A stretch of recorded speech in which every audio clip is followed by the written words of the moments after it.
che baciarsi al Florian porti bene. Facciamo un passo indietro, andiamo nel Settecento.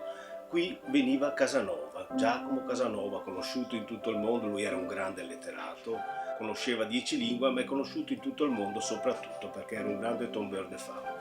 E qui al Florian lui veniva e incontrava le sue amanti, che venivano soprattutto perché, nascoste dal domino, soprattutto dalla bauta, potevano incontrarlo senza problemi.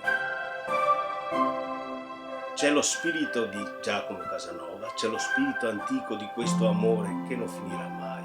E quindi venite al Florian, baciarsi al Florian significa suggellare un amore per i secoli.